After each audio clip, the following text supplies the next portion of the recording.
Assalamu alaikum, ladies and gentlemen. We are back on Break Your Face TV. We've got with us today a fighter who's always exciting to watch, none other than our good friend Dominic, the statement Schober. Dom, it's great to have you with us. How are you doing, brother? Hello, brother. Nice to be here. Thanks a lot. I appreciate it. I'm doing very good. It's weight cut week. I have a fight on Saturday, and yeah, feeling fresh. How's the weight cut going? Hope it's treating you well.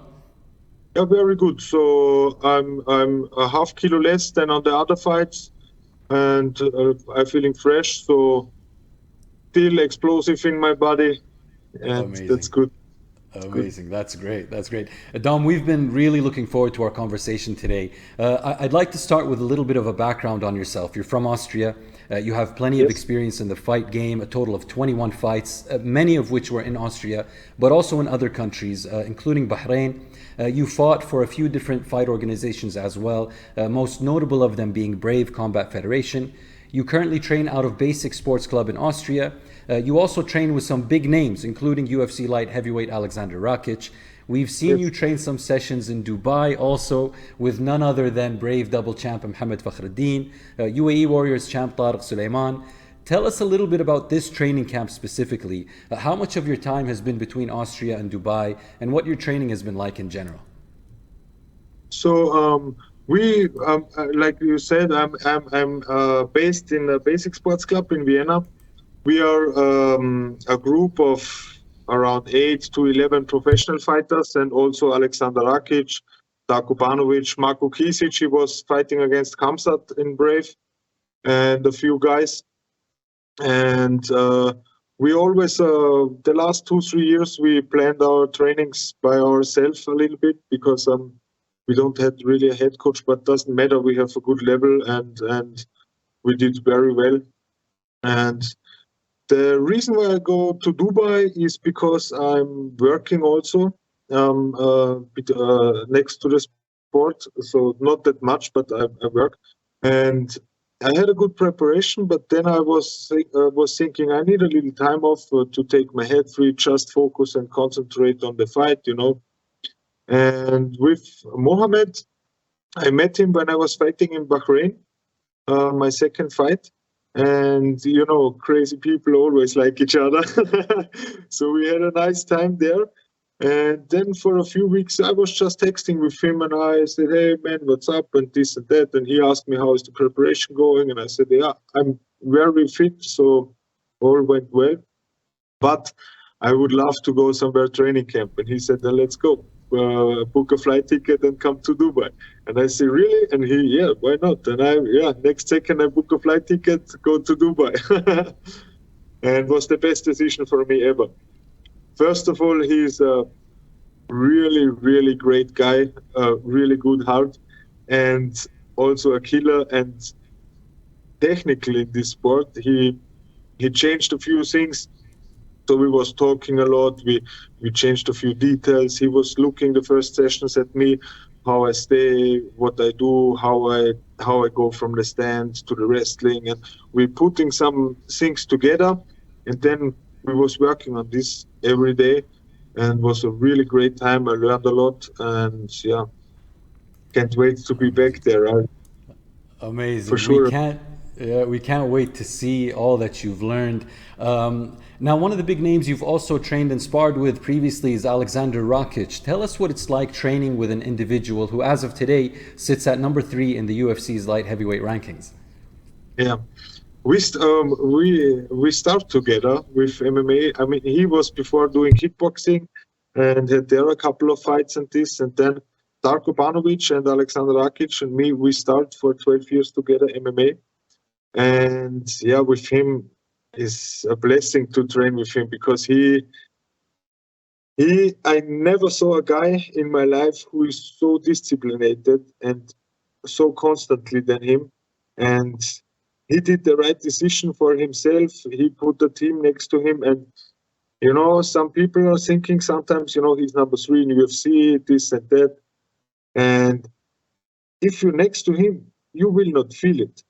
he's like we all, and he's also, when he sees some stuff which is not maybe right, or maybe we train too much, or maybe we're doing some mistakes, he's coming and say, hey, look, brother, do this like that way, do this like this way, you know.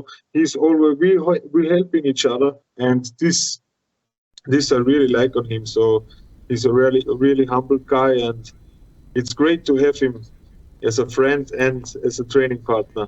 That's amazing. That's so nice to hear when someone is as humble as you've described Alexander. Have you managed to train with him at all for this fight? I mean, I know he got injured recently.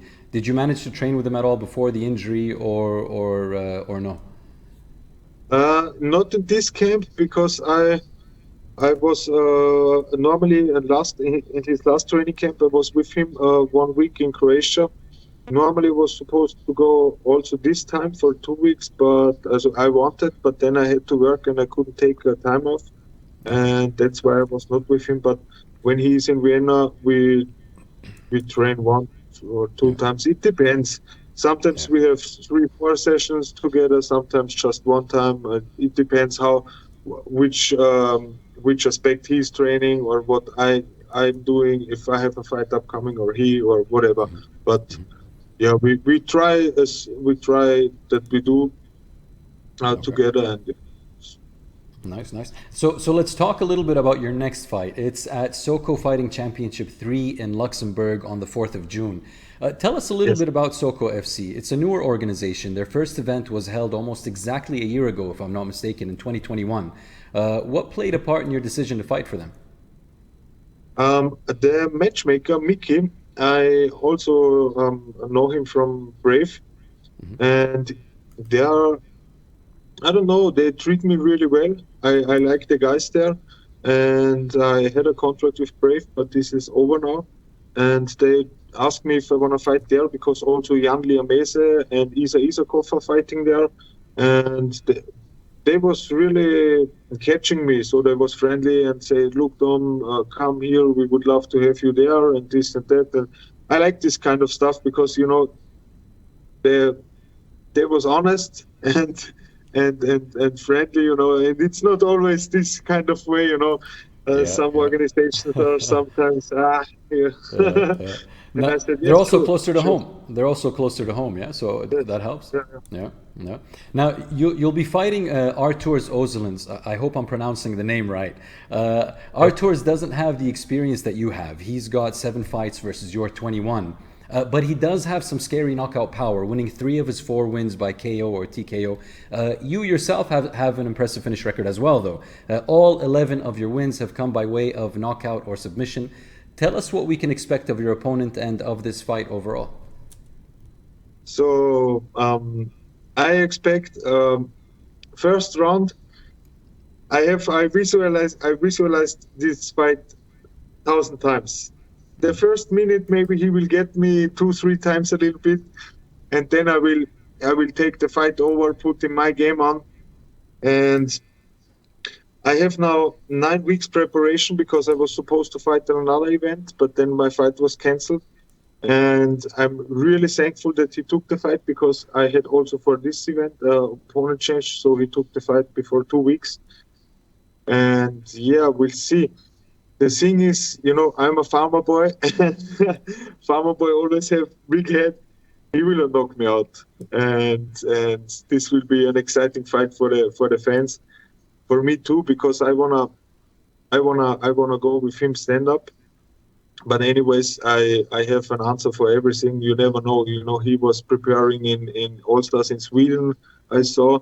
So you never know what's happened. But I have a good wrestling background, and I wanna prove my stand up, and I expect a good hard and back and forward fight. And I think the guy with the most willing will do it, and that's for sure me. And also what it plays in my card is I'm more experienced, and let's see. It sounds like it's going to be exciting. Dom, Yes. if I may, is there any added pressure in this fight? You've had a few losses recently. No doubt, though, you went through wars in all of them. Big respect to you for your performance in every single fight. You've also been here before, and you staged an incredible turnaround in your career. For those who don't know, from 2016 to 2018, you had a few consecutive losses, but you came back with a beautiful first round submission win to end the year. Does it feel any different this time? Does your previous fight's performance ever play a role mentally or emotionally when coming into your next one? Yeah, to be honest, it's always, because this sport is for me my life.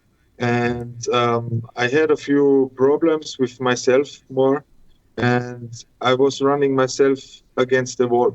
And I think 6 of my losses was just about me, and nothing against my opponents. They was winning, they was better in this night. Don't get me wrong, but when I'm stable in my mind and when I'm prepared, I'm really hard to get beat. So I'm always coming with my heart in my fists, and I have the strength, I have the power, and I have the willing, and I'm not scared to get punched. So I like every single in this MMA sport. I like all aspects.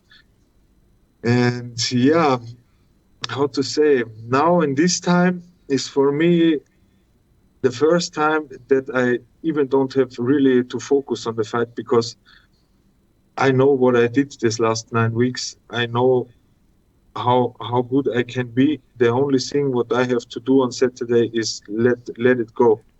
Be free in the cage, have fun, and let it go. Then nothing can stop me if this has happened. So in the past time, I had some problems, with the mind and mentally a little bit. I was not that confident, to be honest, and then I fucked myself a little bit up. Sorry for this, but it's like this, and it took me 2-3 years to come back, like with self confidence and everything. And you can see it on the Masvidal fight. In the beginning of the fight, I get the hard punches, and he was really good. But in this fight, I was completely back with my mindset, with my body was healthy. So I really want to win this fight, and for me, it doesn't feel like a loss because it was a doctor stoppage. And since that, I'm back, and since that, I'm doing everything to get my goal in my career. And yeah. Yeah, win or lose, your fights are always exciting. We have no doubt we're going to see a great performance from you this time around. Now, you were informed of the opponent on relatively short notice, as you mentioned, just about a few weeks before the fight. How does that play a role in your camp and your preparation? Not that much.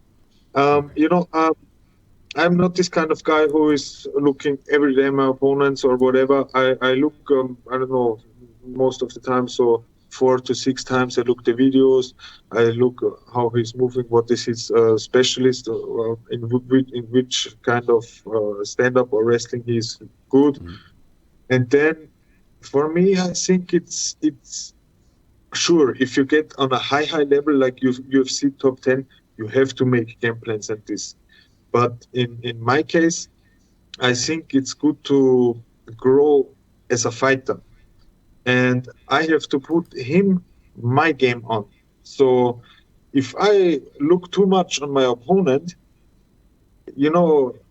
I get too much in his game. This is in my head. So I always prefer to make me stronger in every aspect, to put my game on, and then everybody's different, and you never know what he's doing, So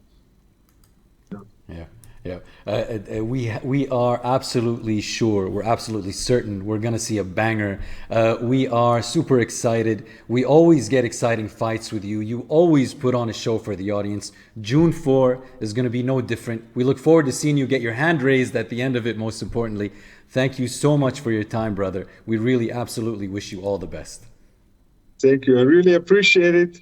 And I hope after this Saturday, you will see me back in Brave, because with Brave I have unfinished business, and this I have to clear up. Yes, sir. Yes, sir. We're looking forward to it. For your time. Thanks to everybody who is watching me and who like my fights. I give my best like always. And yeah, Thank you so much, Dom. We appreciate your time.